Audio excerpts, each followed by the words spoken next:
নমস্কাৰ, আপোনালোকৰ ভালনে? মোৰ ভালেই। আজি 10-15 দিনমান হ'ল, প্ৰায়ে 10 দিনমান হ'ল মই প্ৰায়ে আপোনালোকক ভিডিঅ' দিব পৰা নাই, একো কৰিব পৰা নাছিলোঁ। কাৰণ আমাৰ মানে কি হ'ল, পেহী ল'ৰা এটা ঢুকাল আৰু আইতা এজনীও আছিলে, ঢুকালে। গতিকে সেইবোৰ কামতে অকণ সকাম নিকাম যোৱা আজি 2 দিন হ'ল।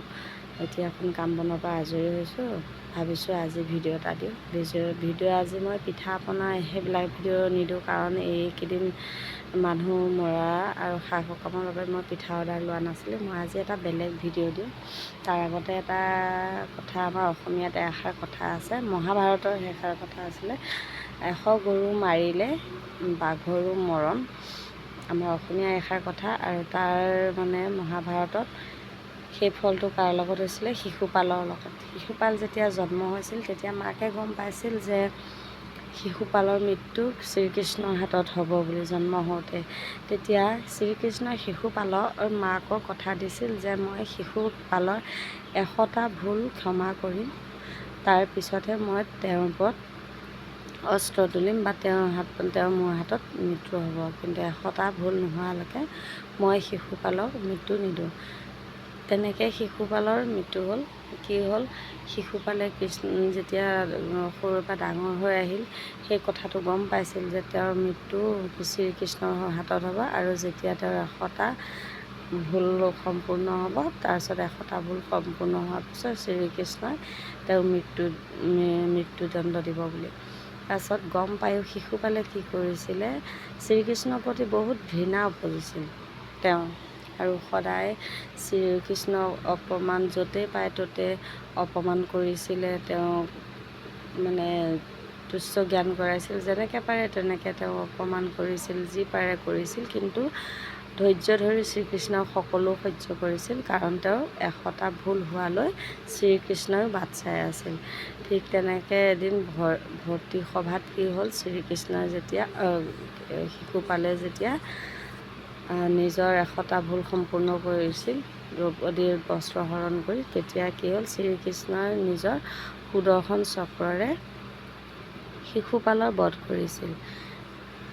এই কাহিনীটো এইকাৰণে ক'লোঁ, কাৰণ মোৰ লগত অকণ ফলিয়াইছে। এটা কথা আছে নহয়, উপকাৰ কৰিলে অজগৰে খায়, মোৰ লগতো তেনেকুৱা হয়। মই এজনী ছোৱালী, মানে মোৰ লগত, মই আপোনালোকক কৈছিলোঁ যে মই ব্লগত কাম কৰোঁ, সেই এজনী ছোৱালীক মানে তেওঁ পইচা কেইটামান দি সহায় কৰিলোঁ, কিন্তু সহায় কৰাৰ বিনিময়ত সেই পইচাটো মই উভতাই নাপালোঁ। যিহেতু ময়ো কোনো ডাঙৰ চাকৰি বাকৰি নকৰোঁ, সৰু সুৰা কৰি দিন হাজিৰা বুলি ক'লেও বেয়া নহয়, সেইবিলাক সকলো কৰি চলি আছিলোঁ। কিন্তু বিচৰাৰ কাৰণে মই সেই ছোৱালীজনী, তাই বোৱাৰী, কিন্তু আমাতকৈ সৰু, গতিকে মই ছোৱালী বুলিয়ে কওঁ আৰু, বা বোৱাৰী যি নহওক, তাইক সহায় কৰিলোঁ, কিন্তু তাৰ বিনিময়ত কি হ'ল, তাই মোক পইচাকেইটা নিদিয়ে। আৰু এদিন সামান্য তৰ্কাতৰ্কি হওঁতে সেই কথাটোক লৈ, মানে পইচাৰ কথাটো লৈ তৰ্কাতৰ্কি, মোৰ মানুহজনৰ পৰা যিহেতু তাই পইচাটো কথা দি পালে নিছিলে, আৰু কি হ'ল, কথা দি নিয়াৰ কাৰণে মানুহজনৰ, মতা মানুহ অকণ খং থাকে, মানুহজনে তাইক অকণ সদায় যেতিয়া তাই মানে কি কৰে, লভা চালি কৰে, দিম বুলি কৈ নিদিয়ে, সেইকাৰণে মানুহজনৰ এদিন খং উঠিল, আৰু উঠোঁতে কিবা কিবি দুআষাৰমান ক'লে, বেয়াকৈও কোৱা নাই, তৰ্কাতৰ্কি, কিন্তু সেই তৰ্কাতৰ্কিটোৱে তাই এটা এনেকুৱা পৰিৱেশ কৰি পেলালে, এনেকুৱা মানসিকভাৱে মানে মোক আৰু মানুহজনক অত্যাচাৰ কৰিলে। কিন্তু কি হ'ল, মোৰ মানুহজন তেতিয়া অকণ ধৈৰ্য হেৰাই গৈছিল, আৰু মানুহজনেও মানে মোক কিছুমান কথা নক'বলগীয়াও কৈছিল, যিহেতু তাই মোৰ লগৰে আছিলে, সেইকাৰণে কৈছিল। কিন্তু কি হ'ল, মই কিন্তু এটাই জানো যে মই ভুল কৰা নাই, গতিকে মই একো নকৰোঁ, যোনে যি কয় কওক, সময়ত দেখা যাব, ভগৱানৰ ওপৰত দিছিলোঁ। মই বৰদোৱা থানতো বন্তি চাকি আগ কৰি শৰাই এভাগো দিলোঁ, মোক যিখিনি অত্যাচাৰ কৰিছে, সঁচা কথাটো কৈছোঁ। আৰু আমাৰ ইয়াতে কলীয়া গোঁসাই থান এখন আছে, তাত মই দিয়া নাই, তাতো বন্তি এগছ আগ কৰি থৈছোঁ, আৰু এভাগ গোঁসাই মানে নাম মন্দিৰত মই বন্তি এগছ আগ কৰি থৈছিলোঁ। আজি মোৰ ভাল লাগিছে, তেওঁৰ যিজনী ছোৱালীয়ে মোৰ লগত সেই কৰিছিল, যাৰ বাবে মই আজি প্ৰায় 2025 লাষ্টৰ পৰা ধৰি জানুৱাৰী জানুৱাৰী মাহটো মই যিখিনি মানসিক অত্যাচাৰ ভোগ কৰিলোঁ, সেই মানসিক অত্যাচাৰখিনি উল্টাই তাইৰ ওপৰত পৰি আছে।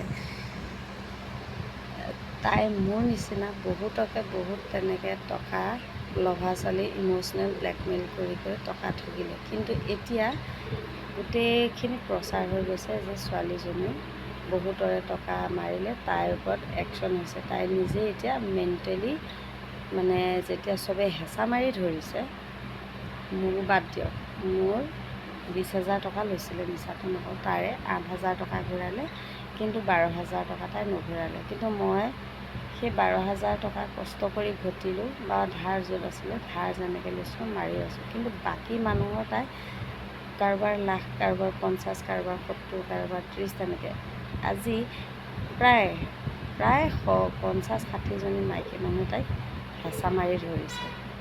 আজি তাই মুখ উলিয়াবলৈ নোৱাৰা হৈছে।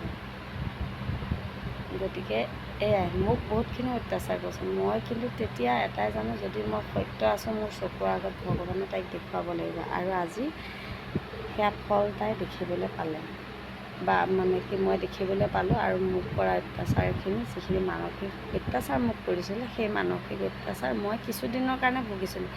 হয়তো যিখিনি মই অত্যাচাৰ পাইছোঁ, মই মানে কি অতীতৰ কিছুমান পাহৰি যাব লাগে ন, মই পাহৰি গ'লোঁ। কিন্তু যিখিনি মই মানে মানসিকভাৱে অত্যাচাৰ হৈছোঁ, সেইখিনি মোৰ মনততো চিৰজীৱন থাকিব, কিন্তু মনত পেলাই নাম নাই। বেয়াবিলাক সদায় পাহৰি যাব লাগে। মই পাহৰিব চেষ্টা কৰিলোঁ, আৰু মই পাহৰি পেলাই নিজৰ জীৱনত আগুৱাই গৈ আছোঁ।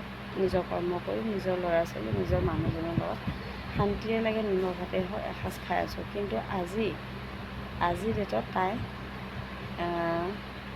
ঘৰত ভাত এসাঁজ বাদ দিয়ক, হাজবেণ্ডৰ পৰা এৰি ছোৱালীজনীৰ জীৱন ধ্বংস হৈছে তাইৰ কাৰণে। ভালকৈ মাকৰ ঘৰতো ঠান নাই, তাই নিজৰে ঠান নাই যে তাই ক'ত কেনেকৈ কিদৰে থাকিব, এনেকুৱা গতি হৈছে। সেইকাৰণে আপোনালোকৰ ৰাইজে কওক, ধৈৰ্য ধৰিব। কোনোবাই আপোনালোকক কিবা কৰিছে বা কিবা অত্যাচাৰ কৰিছে বা কিবা বেয়া কৰিছে, সেইটো ভগৱানৰ ওপৰত এৰি দিব। চাব, যদি আপুনি সতত থাকে, এদিন নহয় এদিন, দুদিন দেৰি হ'ব পাৰে, সতত থাকিলে আপুনি এদিন জয় হ'ব। ইমানকে কৈ মই আজি ব্লগটো সামৰিলোঁ। ধন্যবাদ। চেষ্টা কৰিম যে আজিৰ পৰা সদায় আপোনালোকক এনেকৈ মই সৰু সুৰা ব্লগ দিব পাৰোঁ। ধন্যবাদ।